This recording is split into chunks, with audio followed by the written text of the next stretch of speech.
Hello friends, welcome to S Kumar IAS. This is your friend Saurav from IIT Delhi and we are running this absolutely free initiative to simplify your civil services preparation. क्योंकि हर एक student Delhi में coaching करने नहीं जा सकता है। अगर आपको हमारे वीडियोस अच्छे लगते हैं तो प्लीज़ उनको लाइक कीजिए, हमारे चैनल को सब्सक्राइब कीजिए और जितने ज़्यादा स्टूडेंट्स के साथ हो सकता है शेयर कीजिए और हमारी हेल्प कीजिए इसको ज़्यादा से ज़्यादा स्प्रेड करने के लिए, ताकि हर एक बच्चे को टॉप क्वालिटी कंटेंट घर बैठे मिल सके। हम डिस्कस कर रहे थे प्रीवियस ईयर के question papers general studies paper 2 के। पिछली बार हमने 2019 के पेपर का 14th क्वेश्चन तक डिस्कस किया था, तो विदाउट मच डिले आज की कथा को शुरू करते हैं। आज हम डिस्कस करेंगे क्वेश्चन नंबर 15 एंड 16। 15वां क्वेश्चन कहता है कि individual parliamentarians role as law maker is on decline which adversely impacted quality of debates and their outcomes discuss। तो इसका सिंपल हम इंट्रो से स्टार्ट करेंगे। Parliament is considered as temple of democracy where public representatives comes to legislate, debate, deliberate the future of the nation. Parliament is considered temple of democracy where public representatives comes to legislate, debate and deliberate the future of the nation. ये 2-3-4 keywords हैं, temple of democracy, legislate, debate and deliberate, future of the nation. ठीक है, आगे अपन अब इसको connect कर देते हैं। But in recent times there is debate over institutional quality, decline in authority, deterioration of conducts and falling standards of the parliament. ठीक है, and the role of individual law makers is crucial for this. तो क्या क्या चीज़ें हैं, मतलब एक connecting statement होता है ना, इंट्रो को आप जो एक्सप्लेन कर रहे हैं उसे, तो कनेक्टिंग स्टेटमेंट आप लिख देंगे भाई रिसेंट टाइम के अंदर क्या है, कुछ डिबेट्स हैं किस चीज़ के ऊपर, इंस्टीट्यूशनल क्वालिटी पे, डिक्लाइन इन ऑथोरिटी के ऊपर, deteriorating conducts of individuals, following standards of the parliament. और इसके लिए इंडिविजुअल जो है, क्योंकि क्वेश्चन किसके बारे में पूछ रहा है, role of individual parliaments. Individual parliamentarians role as law maker is on decline which adversely impacted debate और आउटकम। तो अब इसको हमने कनेक्ट कर दिया, हम लिखेंगे reason for the decreasing quality of debates and their outcomes.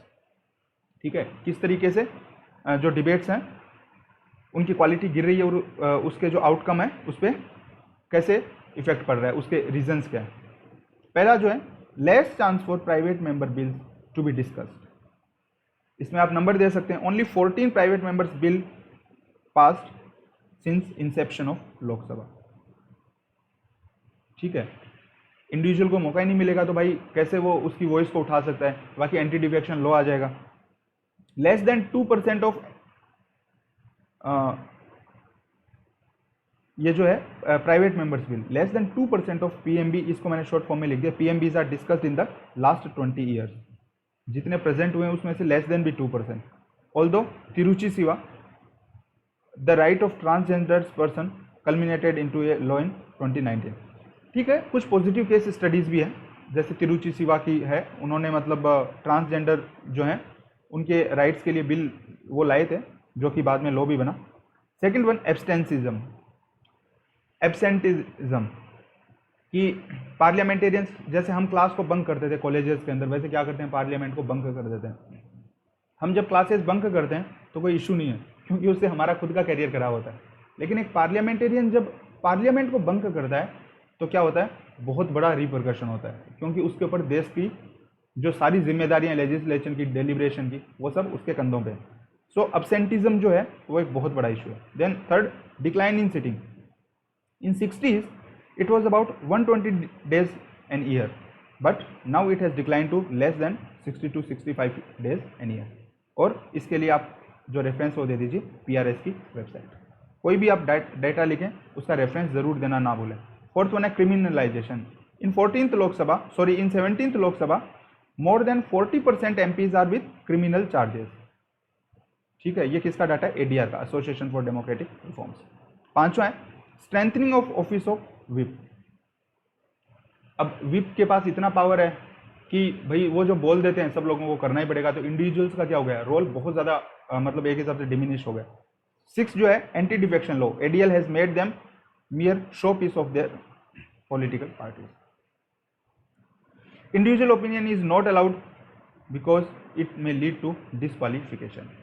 The seventh one is strong and brute majority of the ruling party has reduced opposition MP's role in meaningful debates and legislation. अभी इसमें आप 17th Lok Sabha का example दे सकते हो. क्या है, full majority किसी party के पास होता है तो बहुत मुश्किल हो जाता है. Then next one is pardon. Next one is decreasing role, values and principles. Example, the party in opposition opposes a particular issue and the same party supports the very same issue while ruling. इसके बहुत से example दे सकते हैं आप. Even nuclear deal के example दे सकते हैं, GST का काफ़ी एकदम मतलब प्लीथोरा एग्जाम्पल्स लिख सकते हैं इसके अंदर. तो क्या वैल्यूज जो हैं और प्रिंसिपल्स हैं वो क्या हो गया, बहुत ज़्यादा डिक्रीज हो गया.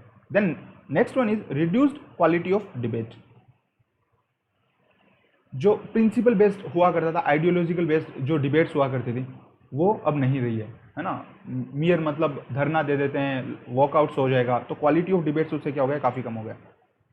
उसके अंदर जैसे क्वालिटी ऑफ डिबेट क्यों कम हुआ है, अलग अलग चीज़ें हम लिख सकते हैं. MPs are not equipped and trained in the cutting edge technologies and emerging areas और issues. For example blockchain technology, data protection law. अब भाई पता होगा तो ही तो डिबेट करोगे कहाँ से. एमपीज को पता होगा तो ही तो करेंगे डिबेट, वरना कहाँ से डिबेट करेंगे. तो क्या है, लेस इक्विप्ड एंड ट्रेंड है कटिंग एज टेक्नोलॉजी के अंदर. नेक्स्ट अपन एक बोल सकते हैं कि लैक ऑफ ड्यू डिलीजेंस.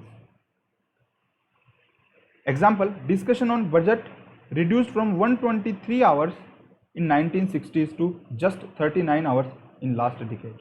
ये भी पीआरएस लेजिस्लेटिव रिसर्च, ये पीआरएस का डाटा है. कितना था पहले 60s के अंदर 123 आवर्स हुआ करता था, अभी लेस देन 39 आवर्स. तो क्वालिटी ऑफ जो डिबेट है, ड्यू डिलीजेंस है, वो बहुत कम हो गया. Then next one is obstructions, disruptions, walkouts, धरनाज etcetera. According to ADR data, the question hour function only for 77% of the scheduled time for 16th Lok Sabha. It was 47 for the Rajya Sabha. And next one we can say that politicization of the speaker's role.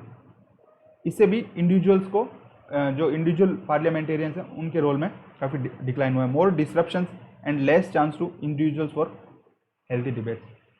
जब disruption हो जाएगा तो कहाँ से उसको मौका मिलेगा. Then we can say that what is the way forward, measures to stop declining quality.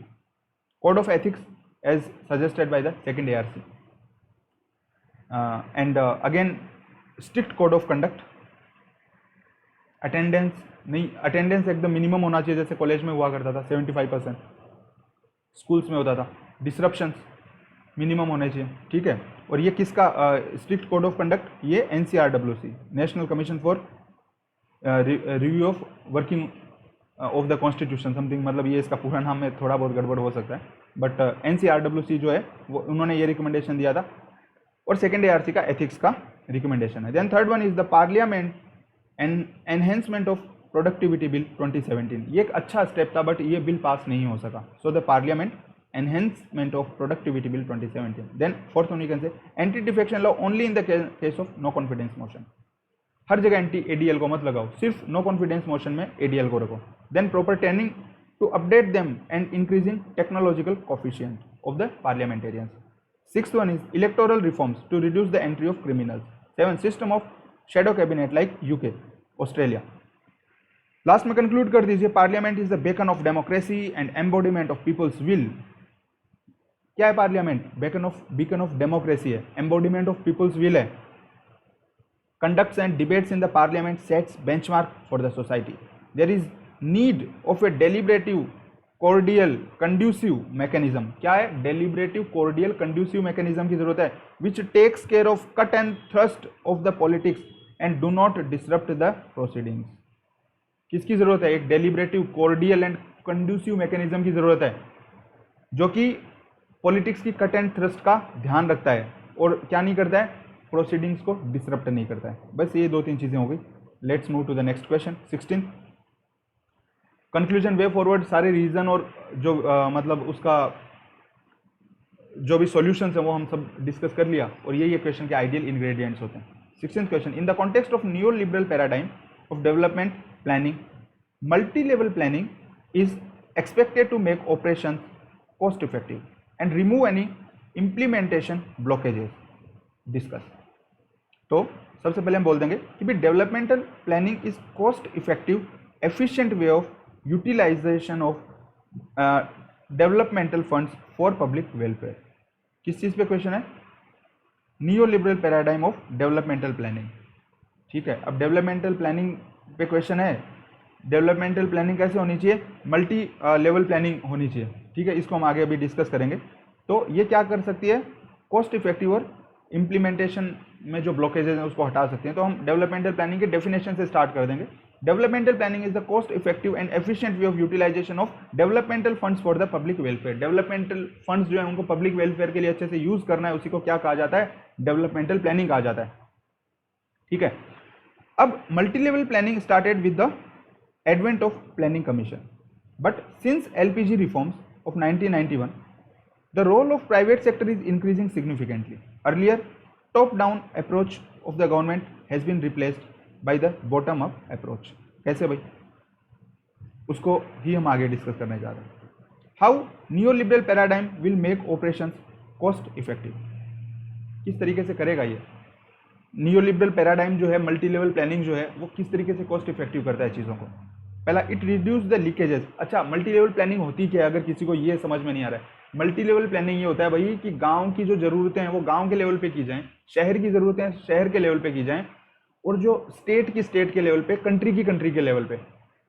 ठीक है, पहले क्या होता था? टॉप डाउन प्लानिंग कमीशन जो है मतलब ऊपर से डिसाइड करेगा और बस टॉप टू डाउन उन्होंने जो डिसाइड किया वही गांव के लिए डिसाइड करेंगे, ऊपर से नीचे तक आता जाएगा, मतलब बॉसिंग। ठीक है, बट मल्टी लेवल अब जो प्लानिंग होगी, न्यू लिबरल पैराडाइम आया, उसके अंदर क्या होता है कि भाई गवर्नमेंट को क्या बनना है? सिर्फ अंपायर बनना है। तो गवर्नमेंट ज़्यादा डिसाइड नहीं करेगी चीज़ों को, गवर्नमेंट क्या करेगी? अंपायर की तरह रहेगी। जो गेम हो रहा है उसको देखेगी गवर्नमेंट। और गेम कौन खेला गया? गेम खेलेंगे अलग अलग लेवल के जो इलेक्टेड रिप्रेजेंटेटिव्स हैं और जो स्टेक होल्डर्स हैं, पब्लिक है, वो लोग गेम को खेलेंगे। ठीक है, तो इसलिए क्या होगा, जब आपको प्लानिंग जिस लेवल पे हो रही है, ठीक है, और उसी लेवल पे लोग उसको देख भी रहे हैं, तो क्या होगा? लीकेजेस जो है वो रिड्यूस हो जाएंगे और करप्शन होगा वो कम हो जाएगा। क्यों भाई? क्योंकि जब पैसा, राजीव गांधी जी ने जैसे एक बार बोला था कि 1 रुपया भेजा जाता है तो किसानों के पास 10 पैसा पहुंचता है, वो किस चीज़ का मतलब नतीजा है कि प्लानिंग सेंट्रलाइज्ड होती है, ऊपर से नीचे आता है। टॉप डाउन के अंदर लीकेजेस का चांसेस बहुत ज़्यादा रहता है। तो बॉटम अप में एक तो लीकेज कम हो जाएंगे, करप्शन कम हो जाएगा। भाई जहाँ की प्लानिंग, जहाँ गांव की प्लानिंग गांव में ही हो रही है, तो ऊपर जिला के जो मतलब हैं कार्याधिकारी जो भी हैं, उनको पैसा नहीं खिलाना पड़ेगा ना, तो फिर क्या हो जाएगा? करप्शन कम हो जाएगा, because less intermediaries. Multi level planning में क्या होता है? इंटरमीडियरी जो है वो बहुत कम हो जाते हैं। Then second, it leads to the cost effective operations because local governments are devolve with more powers. I think need not to explain. फिर भी कोई डाउट हो कमेंट बॉक्स में पूछ लीजिएगा, पर्सनल गारंटी है, मैं उसको पर्सनली आंसर करूंगा। ठीक है, in line with subsidiarity principle advocated by economic survey 2017-18। अगर समझ नहीं आ रहा है ये क्या है, 2017-18। ठीक है, कॉस्ट इफेक्टिव रहेगा क्योंकि जो लोकल गवर्नमेंट्स हैं वो इन्वॉल्व होंगी। इससे स्टेक होल्डर प्रिंसिपल है, सब्सिडियरिटी जो प्रिंसिपल है, उन दोनों का ध्यान रखा जाएगा, जो कि इकोनॉमिक सर्वे ने क्या किया था? एडवोकेट किया था। Better accountability vis a vis utilisation of funds because of mechanisms like social audit. Fourth one, private sector try to optimise cost through operational adjustments as per market demands. तो इससे भी क्या होगा? एफिशिएंसी बढ़ जाएगी। Then private sector shares the financial burden of the government through CSR. Many companies like Wipro, Infosys are contributing in education, mid-day meal scheme, etc. Then sixth one, limited wasteful expenditure because at local levels there is fund allocation as per the exact demand. किसी गांव में तालाब पहले से है तो भाई कोई पॉन्ड की स्कीम आई है, उसका पैसा क्यों जाएगा? वो तालाब की जगह रोड बनाएंगे अपनी, है ना। तो how new liberal paradigm will remove many implementation blockage. दो चीज़ें पूछी थी उन्होंने, एक तो एफिशिएंसी की और एक इम्प्लीमेंटेशन ब्लॉकेज की। क्वेश्चन में देखो, the multi level planning is expected to make operations cost effective and remove any implementation blockage. तो सबसे पहले हमने क्या देखा है कि कॉस्ट इफेक्टिव, कैसे कॉस्ट इफेक्टिव बनाएगा? लीकेज कम हो जाएगा, इंटरमीडियरीज नहीं रहेंगी, और सब्सिडियरी प्रिंसिपल रहेगा, आपका अकाउंटेबिलिटी रहेगी, सोशल ऑडिट रहेगा, कॉस्ट ऑप्टिमाइज हो जाएगी, गवर्नमेंट की जो एक्सपेंडिचर कम होगा, CSR के थ्रू हेल्प करेंगे।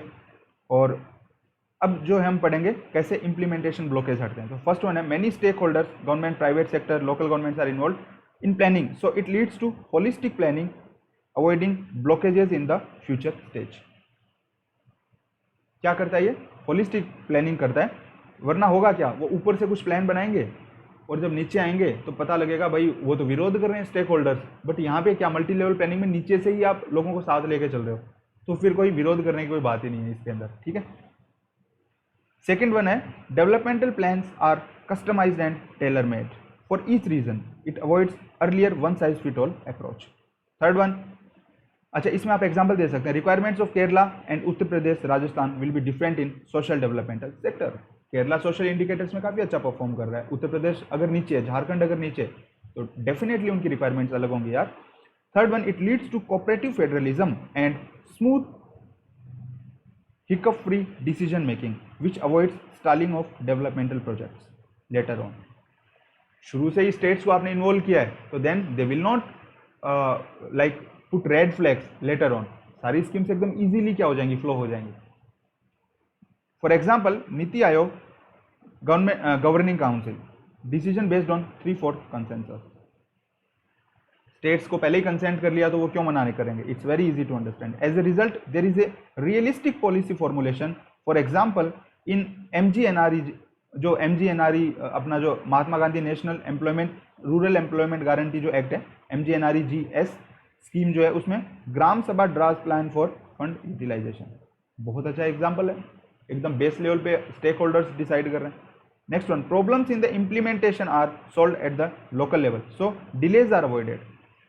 तारीख पे तारीख नहीं होगी भाई, इनसे परमिशन लेनी है, उनसे परमिशन लेनी है, यार किसी से नहीं लेनी है, लोकल लेवल पे डिसाइड किया, इंप्लीमेंट कर दिया, तो डिलेज नहीं होंगे, because bureaucratization of the development is avoided. But there is also flip side of the new liberal paradigm, ये हमेशा देना है, प्लस और माइनस अगर हो तो। Involvement of private sector in the developmental sector में alienate bottom strata. Private sector is profit oriented, hence the prices of education, health etcetera में भी exorbitant, out of pocket expenditure जो है वो बढ़ सकता है। Next one, critics argue that state is giving up its responsibility towards the bottom strata. Increased inequality in the society, Oxfam जो report है वो बोलता है टॉप 1% ऑफ इंडियन पॉपुलेशन है more resources than bottom 65%. Then finally we can conclude that hence it can be argued that multi-level planning with neoliberal paradigm has a great potential for holistic development as all stakeholders must play their effective role. ठीक है, but the government must be vigilant to protect the basic rights of the bottom strata. That's it, finished. I think both the question were pretty simple. जैसा कि हमने इसमें discussion किया, सो अगर फिर भी आपको कोई इसके अंदर डाउट हो, you can definitely ask in the comment box. I will personally answer these questions. और अच्छे से तैयारी करते रहिए। अगर आपको हम कोशिश कर रहे हैं पॉलिटिकल साइंस और इन दोनों के वीडियोस बनाने की, जिस स्पीड पे बन सकते हैं, स्टिल यू नो हम हो सकता है आपकी स्पीड से मैच नहीं कर रहे हो, but still we will try your best to put as much as quality content possible. काफ़ी फ्रेंड्स की रिक्वेस्ट भी आ रही है, काफ़ी व्यूअर्स बोल रहे हैं कि वीडियोज़ को रेगुलर रखा जाए, हम पूरी कोशिश करेंगे उसके लिए। So next video में मिलते हैं, till that time stay connected and work hard. Thank you so much for coming to S Kumar's classroom.